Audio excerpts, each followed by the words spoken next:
អំពីជំងឺឡើងបាយភ្នែក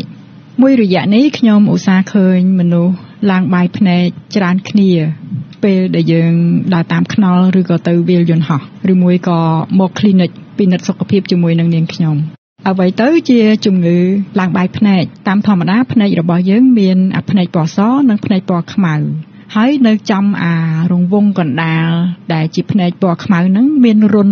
មូលកន្លងមួយគេហៅប្រស្រីភ្នែកដែលវារីករួមទៅតាមចំនួនពន្លឺបើសិនជាយើងបញ្ចាំងពិលទៅគឺអានឹងវារួមតែពេលដកពិលមកគឺវារីកអានោះគេហៅប្រស្រីភ្នែកហើយនៅពីក្រោយប្រស្រីភ្នែកហ្នឹងវាមានកញ្ចក់កែវមួយដែលថ្លាឆ្វង់គឺថ្លាដូចកញ្ចក់ហើយនៅពេលដែលវាចាប់ផ្ដើមល្អក់នោះហើយគេហៅថាជំងឺឡើងបាយភ្នែកគឺកញ្ចក់កែវភ្នែកឈប់ថ្លាឆ្វង់ដោយកញ្ចក់ទៀតគឺវាឡើងទៅជាស្រអាប់បន្តិចម្ដ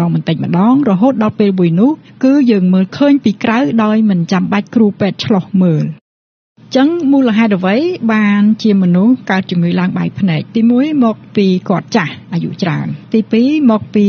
ឡើងជាតិស្ករមិនចាំបាច់ឲ្យគាត់កើតទឹកនោមផ្អែមទេគ្រាន់តែប្រឈមនឹងការកើតទឹកនោមផ្អែមក៏កញ្ចក់ភ្នែកគាត់ចាប់ផ្ដើមល្អក់ម្ដងបន្តិចសូម្បីតែមនុស្សដែលមិនទាន់ទាំងប្រឈមនឹងការកើតទឹកនោមផ្អែមផងគ្រាន់តែគាត់ញ៉ាំច្រើនមួយអាទិត្យ2-3ដងញ៉ាំច្រើនស្ករឡើងហើយវាចុះវិញបាត់អត់ដឹងខ្លួនអញ្ចឹងច្រើនឆ្នាំក្រោយមកក៏ភ្នែកគាត់ចេះឡើងបាយដោយមិនចាំបាច់ប្រឈមនឹងទឹកនោមផ្អែមឬមួយក៏កើតជំងឺទឹកនោមផ្អែមទេទី3មនុស្សខ្លះគាត់ដើរហាលថ្ងៃពេលក្តៅកំពុងក្តៅខ្លាំងហ្នឹងអត់ពាក់វ៉ែនតាខ្មៅធ្វើឲ្យកញ្ចក់កែវវាឆាប់ខូចហើយឥឡូវនេះនៅមានមូលហេតុបរិស្ថានគឺសម្បូរដោយផ្សែងឡានផ្សែងម៉ូតូនិងជាតិពុលផ្សែងបារីអញ្ចឹងវាហុយចូលជួនកាលហុយទាំងមេរោគហុយទាំងជាតិពុលអញ្ចឹងវាធ្វើឲ្យរាងកាយ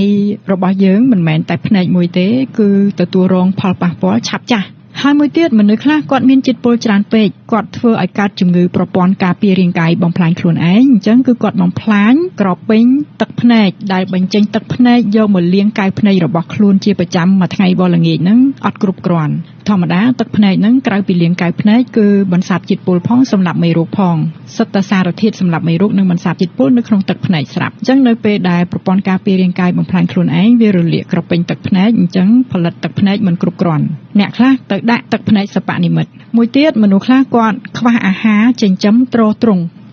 កែវភ្នែកនិងទ្រទ្រង់បាតភ្នែកជាហេតុធ្វើឲ្យភ្នែករបស់គាត់អាចនឹងស្រវាំងភ្នែករបស់គាត់អាចមិនសូវមុតមិនសូវវាងវៃហើយក៏អាចធ្វើឲ្យគាត់ប្រឈមនឹងកើតជំងឺងងឹតភ្នែកដែលចាំបាច់ពាក់វ៉ែនតាហើយឥឡូវហ្នឹងឃើញមនុស្សពាក់វ៉ែនតាកាន់តែច្រើនទៅ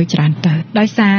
ការសម្លឹងអេក្រង់កុំព្យូទ័រអេក្រង់ទូរស័ព្ទហ្នឹងកាន់តែច្រើនទៅហើយពន្លឺគេហៅ blue light ចេញពីទូរស័ព្ទក៏ដោយចេញពីអេក្រង់កុំព្យូទ័រក៏ដោយវាជាពន្លឺដែល toxic ហ្នឹងពុលសម្រាប់បាតភ្នែក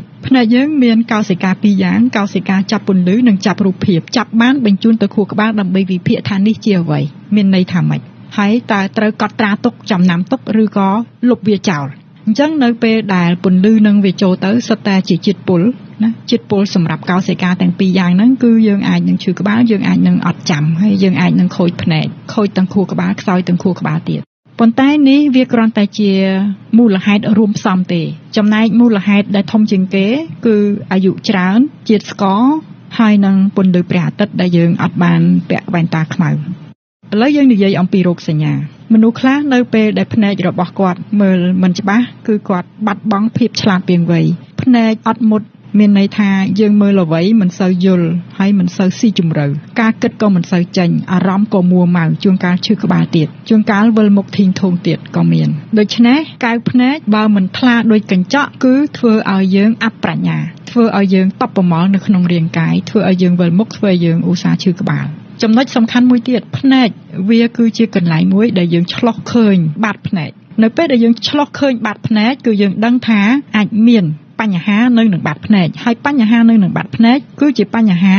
សរសៃឈាមតូចៗដែលចិញ្ចឹមគេហៅចិញ្ចឹមរេទីណាកោសិកាដែលចាប់ពន្លឺនិងចាប់រូបភាពហ្នឹងគេហៅរេទីណាហើយវាមានសរសៃឈាមនៅពីក្រោមហ្នឹងច្រើនណាស់អញ្ចឹងនៅពេលដែលសរសៃឈាមនឹងខូចក្រិនឬក៏របើកឬមួយคล้ายទៅជាចំណុចពណ៌សដូចកបាសអីអាហ្នឹងគឺប្រញាប់ទៅមើលខួរក្បាលនិងទៅមើលតម្រងនោមភ្លាមពីព្រោះនោះគឺជាបង្អួចដែលយើងអាចមើលឃើញសរសៃឈាមនិងភ្នែកអាសរសៃឈាមទូចៗនៅក្នុងខួរក្បាលនិងសរសៃឈាមតូចៗនៅក្នុងតម្រងនោមបើវាខូចគឺយើងចាប់ផ្ដើមចាត់ការភ្លាមបើមិនអញ្ចឹងទេក្រៅពីខ្វាក់ភ្នែកគឺខូចខួរក្បាលនិងខូចតម្រងនោម នៅពេលដែលយើងមានឡើងបាយភ្នែកគឺគ្រូពេទ្យមិនអាចប្រើបង្អួចនឹងឆ្លុះទៅខាងក្នុងឃើញទេហើយនៅពេលដែលយើង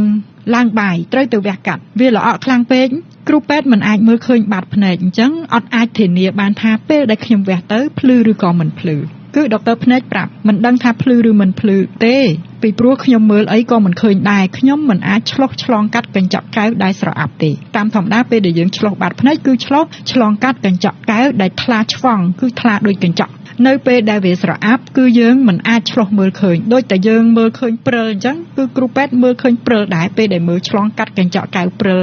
ដែលស្រអាប់ឡើងបាយហ្នឹងគឺគ្រូពេទ្យមើលបាតភ្នែកអត់ឃើញដែរអញ្ចឹងពេលដែលទៅវះគឺយើងមិនអាចសន្យាថានៅខាងក្រោមហ្នឹងវះទៅភ្លឺទេជួនកាលវះទៅភ្លឺជួនកាលវះទៅអត់ភ្លឺទេតើតែយើងវះឲ្យលឿនវះឲ្យរហ័សកុំទុកពេលយូរពេកបានធានាថាវះទៅវាភ្លឺដូចដើមឬក៏ភ្លឺលើសដើមដូច្នេះការវះកាត់ដោយសារតែការព្យាបាលឡើងបាយភ្នែកកម្រិតធ្ងន់គឺមិនមានអ្វីក្រៅពីការវះកាត់ដូរកញ្ចក់កែវដូច្នេះការការពារជាការប្រសើរបំផុតពេលដែលយើងចាប់បាននៅកម្រិតទី1គេអត់វះកាត់ទេគឺយើងត្រូវធ្វើម៉េចទប់ជាតិស្ករឲ្យបានទប់ជាតិគីមីហើយនឹងរក្សាសុខភាពបាតភ្នែកឲ្យបានគឺមិនឲ្យលើសឈាមដែរហើយនឹងមិនឲ្យខ្វះអាហារទ្រទ្រង់សុខភាពជាពិសេសសុខភាពសរសៃឈាមសុខភាពបាតភ្នែកនិងសុខភាពកែវភ្នែកយើងអាចត្រួតពិនិត្យសុខភាពរោគជាតិស្ករជាតិខ្លាញ់ជាប្រចាំកុំឲ្យលើសហើយសួរថាម៉ានដែលលើសអាចប៉ះពាល់ភ្នែកពេលព្រលឹមឡើងគឺចាប់ពី96ឡើងលើឧទាហរណ៍ដូចថាយើងមាន100យើងមាន105អីអត់ទាន់កើតទឹកនោមផ្អែមទេប៉ុន្តែវាប៉ះសុខភាពកែវភ្នែកហើយប៉ះសុខភាពខួរក្បាលហើយចាប់ពី96ឡើងលើគ្រាន់តែថាមានតិចប៉ះតិចមានច្រើនប៉ះច្រើនមានរយៈពេលខ្លីប៉ះតិចតួចបើមានរយៈពេលវែងប៉ះច្រើនវិធីព្យាបាលគឺយើងត្រូវវះកាត់ដូរកញ្ចក់កែវគេហៅ cornea គឺគេខ្វៀល cornea ហើយគេដូរកញ្ចក់កែវគេដាក់កញ្ចក់កែវសិប្បនិមិត្តចូលទៅអញ្ចឹងបើសិនជាយើងវះកាត់ទាន់ពេលគឺបាតភ្នែករបស់យើងអត់ទាន់ខូចអត់ទាន់ខ្សោយអញ្ចឹងពេលដែលវះកាត់ដូរកញ្ចក់កែវរួចគឺយើងភ្លឺចាស់នៅពេលដែលយើងទុកយូរពេកជួនកាលយើងបដូរកញ្ចក់កែវហើយយើងនៅតែមើលមិនឃើញដោយសារវាខូចបាតភ្នែកហើយជាទូទៅគឺកូនចៅអ្នកនៅក្បែរខ្លួននឹងជួយមើលគាត់បើសិនជាឃើញមិនស្រួលចាំឲ្យគ្រូពេទ្យទូទៅមើលបើគ្រូពេទ្យទូទៅមើលឃើញហើយគ្រូពេទ្យទូទៅនឹងបញ្ជូនទៅគ្រូពេទ្យខាងភ្នែកភ្លាមជាបន្ទាន់និងបើយើងមិនទាន់ចង់ទៅគ្រូពេទ្យភ្នែកភ្លាមជាបន្ទាន់មនុស្សខ្លះគាត់ទៅពិនិត្យសុខភាពប្រចាំឆ្នាំអញ្ចឹងជាទូទៅអង្គុយមុខដុកទ័រលីគឺមើលឃើញឲ្យភ្នែកគាត់បើសិនជាភ្នែកគាត់ល្អដុកទ័រលីអត់មាត់ទេតែបើសិនជាភ្នែកគាត់ល្អគឺដុកទ័រលីប្រាប់ភ្លាមថាត្រូវទៅជួបពេទ្យភ្នែកជាធម្មតាមុននឹងវះកាត់គេត្រូវធ្វើអីខ្លះលោកស្រីជាម្ដងតាមធម្មតាការវះកាត់ណាមួយក៏ដោយដាច់ខាតត្រូវតែពិនិត្យសុខភាពហើយសុខភាពដែលត្រូវត្រួតពិនិត្យមុនគេគឺពិនិត្យជាតិស្ករនិងជំងឺទឹកនោមផ្អែមកង្វះអាហារទ្រទ្រង់ហើយនឹងជាតិពុលយើងអាចឆែកតាមកញ្ចប់ពិនិត្យសុខភាពប្រចាំឆ្នាំរបស់យើងដែលក្នុងនោះមានស្ករមានខ្លាញ់មានអាហារចិញ្ចឹមមានជាតិរ៉ែមានជាតិវីតាមីនគ្រប់យ៉ាងមានមុខងារថ្លើមមុខងារតម្រងនោមប្រមាត់ព្រូនសត្វល្អិតតេញ៉ាឡាក់នៅក្នុងនោះអាចប្រើប្រាស់បានមិនបាច់មានអ្វីបន្ថែមសម្រាប់សុខភាពភ្នែកទេពិនិត្យសុខភាពប្រចាំឆ្នាំនោះគឺអាចគ្រប់គ្រាន់ហើយសំខាន់ជាងគេគឺយើងមើលគ្នាកាលណាមើលចំកណ្ដាលប្រស្រីភ្នែកហ្នឹងឃើញមានអ្វីដូចពពកសសវាមិនមែនខ្មៅដូចខ្ជូងអានោះគឺយើងត្រូវទៅពេទ្យហើយកុំទុកឲ្យឡើងបាយគឺគ្មានអ្វីក្រៅពីការវះកាត់ដូរកញ្ចក់កែវទេចំពោះអ្នកកើតជំងឺទឹកនោមផ្អែមការបកភ្នែកមានបញ្ហាអត់លោកស្រីជាម្ដងសម្រាប់អ្នកដែលកើតទឹកនោមផ្អែមបើសិនជាបកភ្នែកអាចคลายពីព្រោះ